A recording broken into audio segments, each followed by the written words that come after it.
آج کل جو پاکستان اور بھارت کے درمیان ایک جنگ چل رہی ہے، اگر اس پہ آپ سنجیدہ تجزیہ کاروں کی باتیں سنیں تو ایک بنیادی سوال، آج کل جو پاکستان اور بھارت کے درمیان ایک جنگ چل رہی ہے، اگر اس پہ آپ سنجیدہ تجزیہ کاروں کی باتیں سنیں، ہتھیار استعمال کریں گے اور اگر کریں گے تو وہ کون پہل کرے گا، اس کا نتیجہ کیا ہوگا، یہ انجام کیا ہوگا اس کا، اب ظاہر ہے اس کا حتمی جواب کسی کے پاس بھی نہیں ہے۔ تو یہ ایک ڈسکشن ہے جو آپ کو عمومی طور پہ نظر آتی ہے نعروں اور جو سلوگنز ہیں ان سے ہٹ کے۔ لیکن ایک بات جو میرا خیال ہے کہ کنسنسس ہے یا اکثریت یہ کہتی ہے کہ اصل میں یہ لوگوں کا پریشر ہوگا، مطلب دونوں ملکوں کے عوام جو ہیں وہ اپنی اپنی حکومتوں پہ پریشر ڈالیں گے کہ اس جنگ کو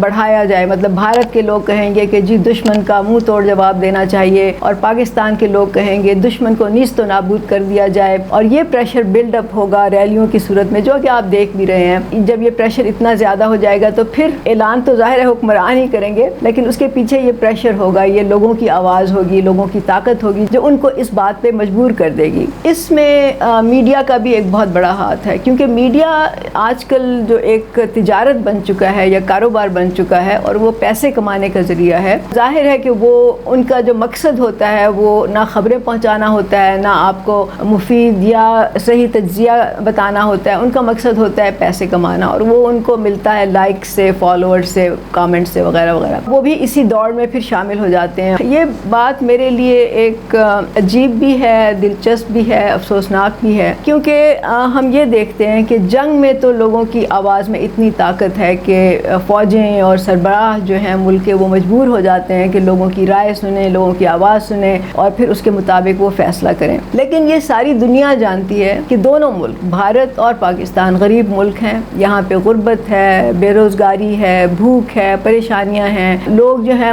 بمشکل زندہ ہیں، آپ کو اپنے ارد گرد بھی نظر آتا ہے، اور میرا خیال ہے کہ بھارت میں تو اس سے بھی برا حال ہے کئی حوالوں سے۔ حالانکہ انہوں نے بڑا شائننگ انڈیا کا ایک نعرہ لگایا ہوا ہے پوری دنیا میں کہ جی انڈیا بہت ترقی کرا ہے، لیکن اگر آپ ان کے اعداد و شمار دیکھیں تو وہ کچھ زیادہ بہتر نہیں ہے ہم سے۔ تو یہ کتنی عجیب بات، ایٹ لیسٹ مجھے عجیب لگتی ہے کہ جہاں لوگوں کی آواز میں اتنی طاقت ہے کہ وہ جنگ کے معاملات میں، جو اتنی سنجیدہ معاملہ ہے، اس میں وہ اپنی حکومتوں کو، ریاستوں کو، فوجوں کو مجبور کر دیتے ہیں کہ وہ ان کی آواز سنیں اور پھر اس کے مطابق فیصلے کریں اور ان کو مطمئن کریں، اور ان کی بات میں اتنا وزن ہوتا ہے کہ اس کو نظر انداز نہیں کیا جا سکتا۔ یہ نہ صرف میں انڈیا اور پاکستان کی بات کر رہی ہوں، بلکہ یہ امریکہ میں بھی ایسا ہی ہے، وہاں پہ بھی یہی ڈائنامکس ہوتے ہیں۔ لیکن جو اس کے فلپ سائڈ ہے، جو افسوسناک بات ہے، وہ مجھے یہ لگتی ہے کہ دونوں ملکوں میں غربت ہے، بھوک ہے، بے روزگاری ہے، تو یہاں پہ ان مسئلوں پہ بات نہیں ہوتی۔ یہ مسئلے جو ان کو روزانہ فیس کرنے پڑتے ہیں، مطلب جب بجٹ بنتا ہے اور تعلیم اور علاج کی سہولیات کے لیے پیسہ نہیں رکھا جاتا، فنڈ نہیں رکھا جاتا، تو لوگ نہیں نکلتے، لوگ آواز نہیں اٹھاتے۔ ادھر ادھر سے آپ کو سوشل میڈیا پہ آوازیں آتی ہیں، کچھ ویڈیوز جو ہیں وہ اپلوڈ ہو جاتی ہیں کہ دیکھیں جی کرپشن کتنی ہو رہی ہے، نااہلی کتنی ہے، ظلم استحصال کتنا ہے، لیکن ایک منظم تحریک نہیں چلتی، ایک منظم آواز نہیں اٹھتی، ایک طاقتور نعرہ نہیں لگتا کہ ہم نے اس کے خلاف جنگ کرنی ہے۔ یہ جو دشمن ہے یہ ہمارے روزانہ کے دشمن ہیں، مطلب ہم جب سے انڈیا اور پاکستان آزاد ہوئے ہیں، انڈیا سے ہماری جنگیں ہو چکی ہیں، آپ کو معلوم ہے، مجھے بھی معلوم ہے، وہ ہر وقفے کے بعد، ہر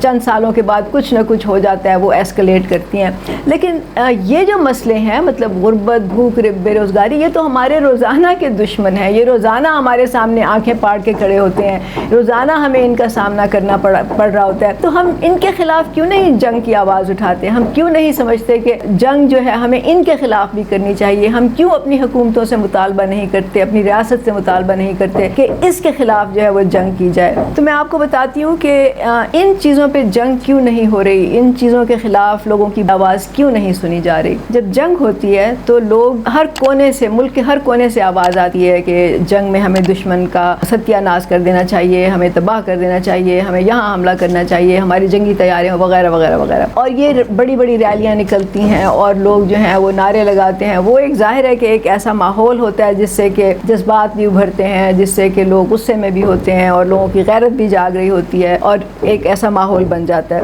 جبکہ غربت، بھوک، بیماری کے خلاف کوئی ایسی منظم ریلی نہیں نکلتی جو کہ ملک کے ہر کونے سے آواز آ رہی ہو کہ یہ ایک مسئلہ ہے، ریاست کو اس کو ایڈریس کرنا چاہیے، ہمیں یہ تمام حقوق ملنے چاہیے، اور سب یک زبان ہو کے ایک آواز میں یہ مطالبہ نہیں کرتے۔ ہمیں نا کچھ مانگنے کی بھی عادت ہو گئی ہے. مطلب اس وقت ہماری غیرت نہیں جاگتی جب ہم کسی سے مانگتے ہیں, ہم چاہے وہ پیسے مانگتے ہیں, چاہے ہم اس کے لیے نوکری کے لیے کوئی کسی سے سفارش مانگتے ہیں, ہم علاج کے لیے پیسے مانگتے ہیں, اس میں یہ مطلب ہمیں کوئی جھجک نہیں ہوتی, کوئی شرم نہیں ہوتی, کیونکہ ایک اس قسم کا ماحول بن گیا ہے. ہر ایک کو پتہ ہے کہ ہر کوئی مجبور ہے اور وہ جس طریقے سے بھی چاہے وہ مانگ کے کرے, چاہے وہ چوری کر کے کرے, چاہے وہ کسی کا حق مار کے کرے, وہ اپنا کام جو ہے وہ کروانا چاہتا ہے. تو اس کے لیے آج تک ایک کوئی منظم تحریک نہیں چلی ان چیزوں کے خلاف جنگ کے لیے, جو کہ ہماری اشد ضرورت ہے. اور میں آپ کو بتاتی ہوں اس کی وجہ کیا ہے. کی وجہ یہ ہے کہ جب جنگ کا شوشہ چھوڑا جاتا ہے یا ایک دفعہ جنگ کے طبل بجا دیے جاتے ہیں تو پھر دونوں سائڈ پہ عوام جو ہے وہ مشتعل بھی ہو جاتے ہیں. ظاہر ہے ایک جذباتی مسئلہ بھی ہوتا ہے اور لوگ جو ہیں پریشان بھی ہوتے ہیں, لیکن ساتھ ساتھ یہ بھی بات ہے کہ اس وقت سیاسی پارٹیاں بھی لوگوں کو آرگنائز کر کے ریلیز نکالتی ہیں, سول سوسائٹی بھی نکالتی ہے, این جی اوز وغیرہ مختلف قسم کے جو گروہ ہوتے ہیں وہ بھی لوگوں کو باہر نکالتے ہیں, ریاست خود لوگوں کو منظم کر کے ریلیاں نکلواتی ہے. اور اس کی ایک وجہ ہے پیچھے, ظاہر ہے کہ ہم نے اور ظاہر ہے دوسرے فریق نے بھی اپنی ایک طاقت دکھانی ہوتی ہے, بتانا ہوتا ہے کہ ہم آپ سے ڈرتے نہیں ہیں, ہم آپ سے پیچھے نہیں ہٹیں گے. یہ ایک پروپیگنڈا وار کا ایک پہلو ہے. ان حالات میں یہ ایک مجبوری بن جاتی ہے کہ ان ریلیوں کو آرگنائز کیا جائے اور ان کو شہ دی جائے اور اس طرح کے نعرے لگوائے جائیں. لیکن جب ہم بات کرتے ہیں جنگ کی, غربت سے, بیماری سے, بے روزگاری سے, بھوک سے, تو کسی کا انٹرسٹ نہیں ہے اس کے لیے ریلیاں نکلوانے کا, کسی کا انٹرسٹ نہیں ہے اس کے لیے لوگوں کو منظم کر کے سڑکوں پہ لانے کا, کسی کا انٹرسٹ نہیں ہے کہ ایک متحد عالم ملک گیر ایک تحریک چلے, کیونکہ وہ تو ان سب کے ایکچولی مفادات کے خلاف ہی ہوگی. کیونکہ بہت سی جو سیاسی پارٹیاں ہیں, خاص طور سے جو بڑی سیاسی پارٹیاں ہیں, وہ تو لوگوں کو اس بات پہ منظم کرنا ہی نہیں چاہتی. اس لیے یہ کام پھر آخر کار لوگوں نے خود کرنا ہوگا. یہ ہم نے فیصلہ کرنا ہوگا, عام لوگوں نے فیصلہ کرنا ہوگا کہ کیا ہم نے ان کے خلاف جنگ کا طبل بجانا ہے یا نہیں بجانا. اور میں سمجھتی ہوں کہ اس وقت اب وقت آ گیا ہے کہ ہم بھوک, غربت, بیماری, بے روزگاری کے خلاف ہم جنگ کریں. اس کے لیے اب لیڈرشپ جو ہے وہ عام لوگوں نے لینی ہوگی, کیونکہ کوئی اور پارٹی نہیں کرے گی. صرف برابری پارٹی وہ ایک